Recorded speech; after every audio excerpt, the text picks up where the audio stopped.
Welcome to the Arlington Street Church podcast. Founded in 1729, Arlington Street continues today as a gathering place for progressive people of faith in the greater Boston area and beyond. We are located at the corner of Arlington and Boylston Streets, across from the Public Garden in Boston, Massachusetts. Please visit ascboston.org for more information about this historic Unitarian Universalist congregation. Arlington Street Church, gathered in love and service for justice and peace.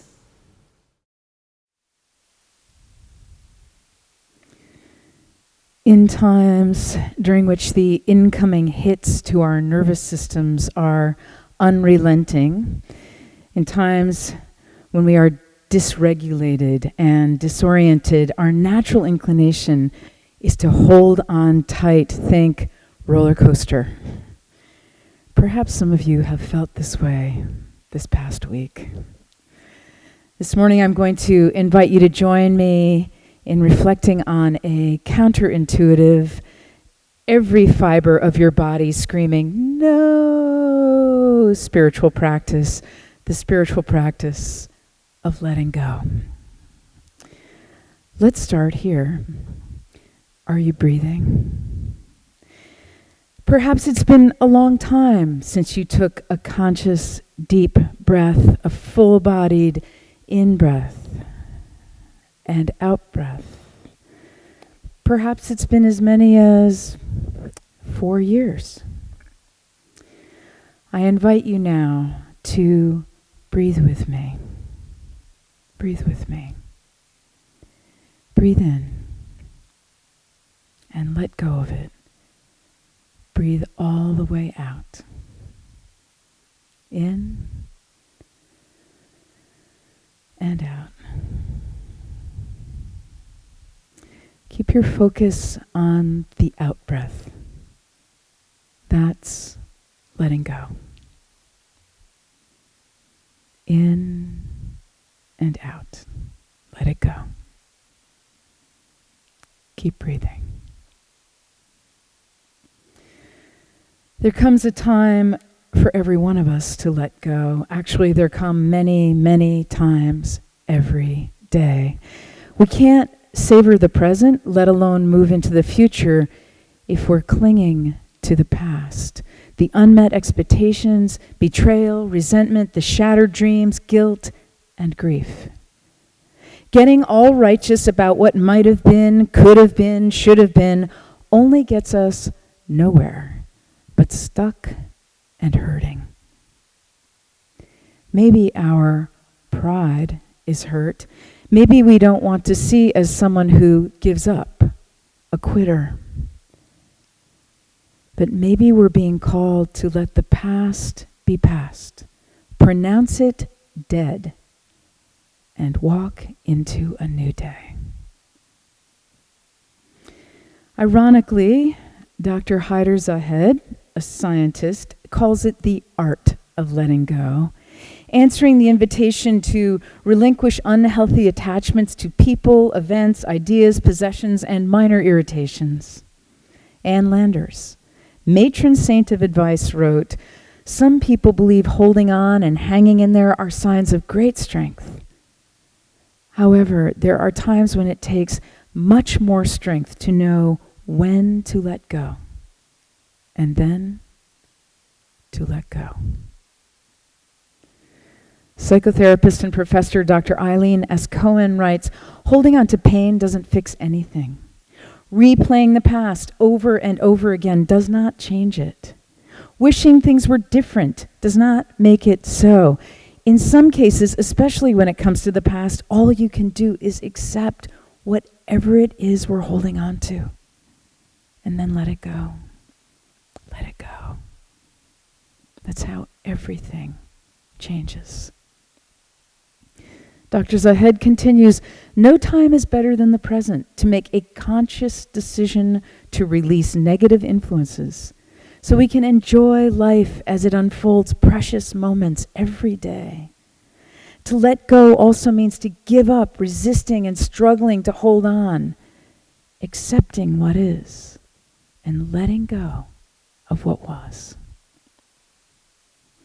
Most of us can get on board with this, sometimes more, sometimes less, until it comes to letting go of someone we love who has hurt us.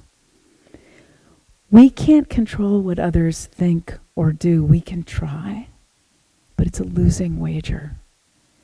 The only thing we really have control over is our thoughts and our actions. Rachel Velishek, a mental health counselor, writes, letting go of a person we love can be painful, but sometimes it's the final remaining option in order to care for our own well-being. Letting go of someone doesn't mean we're giving up on them. It is acknowledging the hurt, setting boundaries and expectations for the relationship, and making an active choice not to let them hurt us anymore. Letting go of someone does not imply that we stop loving them. It's communicating that we love them, but we fear for them and for ourselves. Letting go is done out of love. The work, Rachel Velishek concludes, is to let go of what we cannot change. I love the expression, don't live in chains when you have the key. Don't live in chains. When you can put the key into the lock, turn it and let go. In every letting go, there's a little death. It's important to honor our losses and to feel the pain of grieving. It's such hard work. But the only way out is through. We are not our pain or our past. Swiss psychiatrist Carl Jung said, I am not what happened to me. I am what I choose to become. And maybe, just maybe, there's some new possibility that awaits. Knowing we should let go, even wanting to let go, is different from knowing how to begin. American Tibetan Buddhist nun Pema Chodron teaches that it begins with seeing ourselves clearly. The key to feeling more whole and less shut off and shut down is to be able to see clearly who we are and what we're doing. She writes, if we see ourselves with clarity, good-heartedness, and kindness, we begin to find that our world is more vast and more refreshing and fascinating than we knew. The meditation technique for seeing clearly and letting go begins with precision and gentleness. If you'd like, we can try this together. Let's do this. I'm going to invite you to assume an unrumpled posture. Are you still breathing? Find your breath. Breathe in and out. And again, pay attention to that out breath. Don't force it. In and out. Pema Chodron writes, this seems simple, but actually to be with the breath and to be there for every breath requires a lot of precision. Just the fact that we always come back to the breath and that we try in a gentle way to be as fully with the breath as we can sharpens our mind. Keep a light touch on the out-breath and don't shut out everything else. Touch the out-breath very softly and let it go. In and out. If we emphasized only precision, Pema continues, our meditation might become quite harsh and militant. So we also emphasize gentleness. One thing that's very helpful is to cultivate an overall sense of relaxation while we're meditating. If you find it difficult to relax, just patiently, gently work with it. In and out. We're not doing this to achieve anything, but to come into this very moment present, so full of possibility. If we're faithful to the honesty of precision and the good-heartedness of gentleness, we'll find that sense of knowing how to let go builds in us, and letting go will follow naturally. Pema Chodron writes, once you begin to get the hang of this, it's incredibly powerful, that you could be completely obsessed with hope and fear and all kinds of other thoughts, and you could realize what you're doing without criticizing it, and you could let go. This is probably one of the most amazing tools we could be given. The ability to just let go.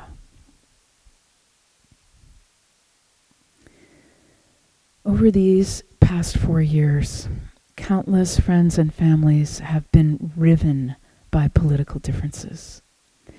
The anger, grief, and despair over the possibility of ever healing is devastating.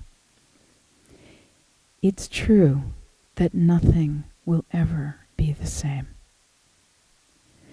But we can summon a Herculean will and strength and courage, choose to let go, and step into the future. I want to tell you about Mary Griffith, whom I met in the early 90s at a conference where we were both speaking. In my mind's eye, I can still see her very clearly. Her story was both soul-searing and redemptive. Mary was a devout Christian who, with her husband Robert, raised their 4 children in an evangelical Presbyterian church in the late 1970s and early 80s. Her second child, Bobby, was gay. His father and his siblings accepted him, but Mary, believing God could cure him, began her campaign to pray away the gay, encouraging him to spend more time in prayer and at church gatherings. As Bobby grew increasingly self-loathing, depressed, and desperate, Mary told him she would not have a gay son. She said a lot of other terrible things that I won't repeat from this pulpit.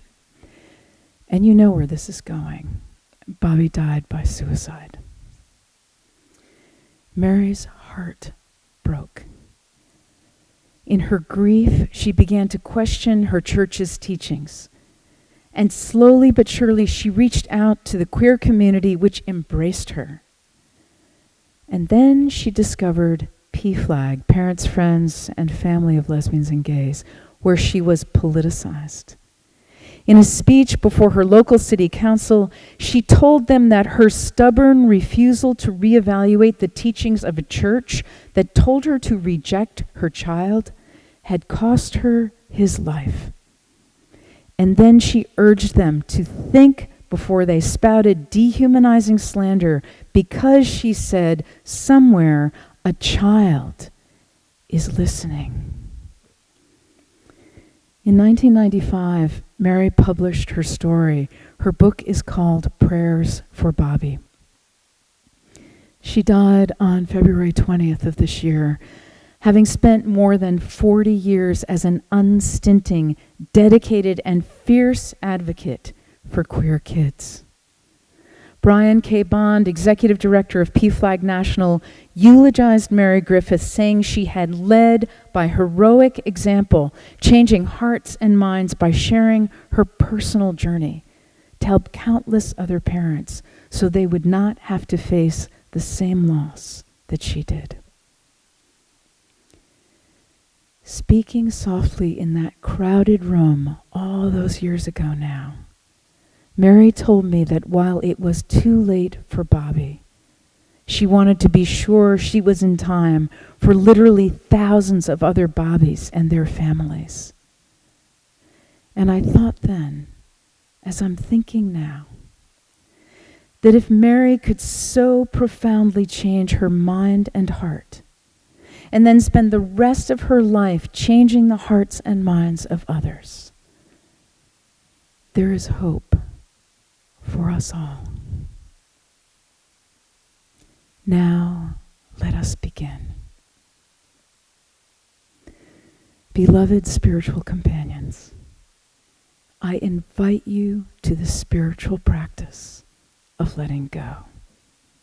Let go of unmet expectations, betrayal, resentment, shattered dreams, guilt, and grief. Let go of what might have been, could have been, should have been.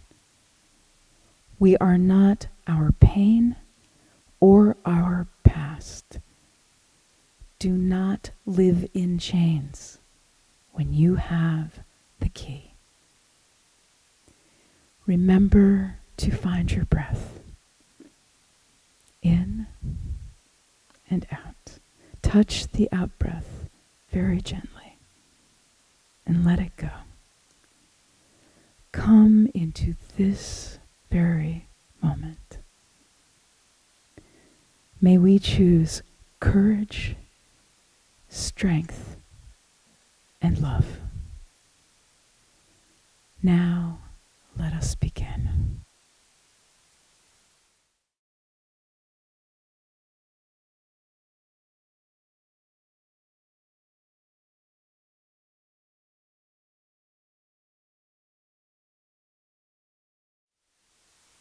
And now for our benediction, I invite you to put your hands over your heart in Namaste.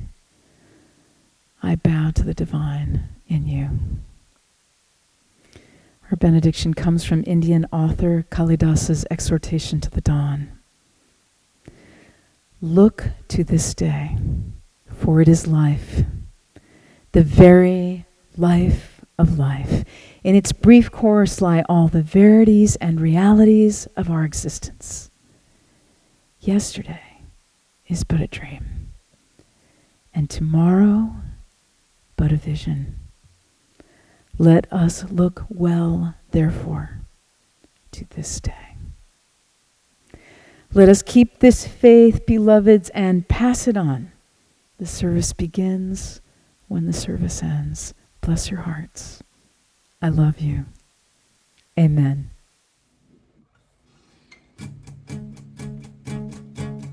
Where you go, where you go, I will go, beloved. Where you go, I will go. Where you go, I will go, beloved. Where you go, I will go. For your people are my people. Your people are mine. Your people are my people. You're divine, my divine. Where you go, I will go, beloved. Where you go, I will go. Where you go, I will go, beloved. Where you go, I will go. For your people are my people. Your people are mine. Your people are my people. You're divine, my divine.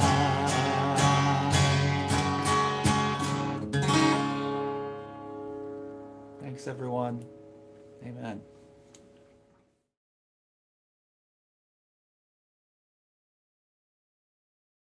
Please visit ascboston.org for more information about this historic Unitarian Universalist congregation. Arlington Street Church, gathered in love and service for justice and peace.